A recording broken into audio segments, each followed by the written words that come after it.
Hello everyone, আসসালামু আলাইকুম। আশা করি সবাই ভালো আছেন। আমি একটা গুরুত্বপূর্ণ বিষয় আপনাদের সামনে উপস্থাপন করব, সেটা হলো কিভাবে নিজেকে সকলের সেরা বানানো যায়।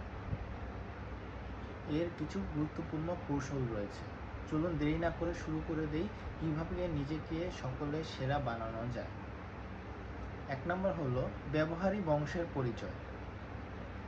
এই কথাটি গতানুগতিকভাবে প্রচলিত। এটা আসলে সঠিক।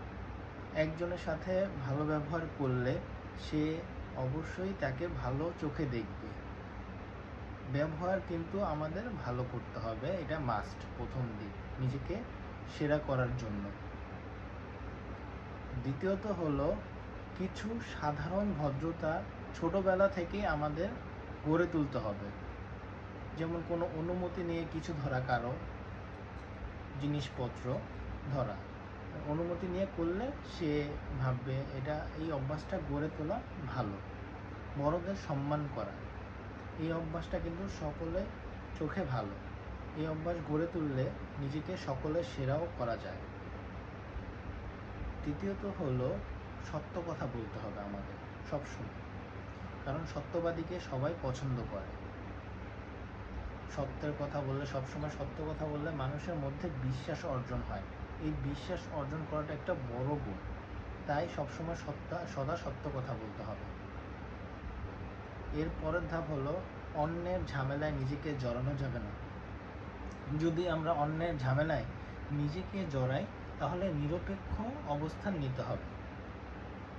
কারণ ঝামেলার সময় যদি আমরা অন্য কারো পক্ষ নেই তাহলে কিন্তু অনেক সময় নিজের কাঁধেও দোষ পড়ে যায়, নিজেও অনেক ঝামেলার মধ্যে পড়া সম্ভব।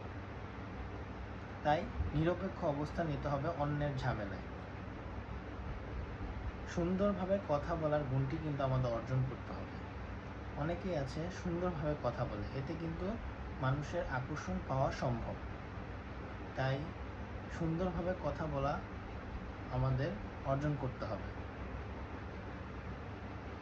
গীবত করা যাবে না, এর পরের ধাপটি হবে, কারণ গীবতকারীকে কেউ পছন্দ করে না। আমাদের গীবত থেকে দূরে থাকতে হবে। একজনের পিছনে আরেকজনের অন্যায় কখনোই বলা যাবে না, এটা গীবত হয়ে যায়। ইসলামের দিক থেকেও এটা হারাম। তাই একজনের কথা আরেকজনের কাছে লাগানো, এই থেকে আমাদের সর্বদা দূরে থাকতে হবে। এর পরের ধাপটি হলো জ্ঞানী শক্তি। জ্ঞান কিন্তু অনেক বড় একটা জিনিস। ব্রেন থাকলে জ্ঞান, এটা আসলে ভুল। ব্রেনকে যদি আমরা কোনো কাজে না লাগাতে পারি তাহলে জ্ঞান কিন্তু অর্জন করা অসম্ভব হয়ে যায়। তাই বেশি বেশি আমাদের শিখতে হবে, পড়াশোনা করতে হবে, বেশি বেশি বই পড়তে হবে, এতে করে আমরা জ্ঞান লাভ করতে পারি। আশা করি সবাই বুঝতে পেরেছেন। ধন্যবাদ। আসসালামু আলাইকুম।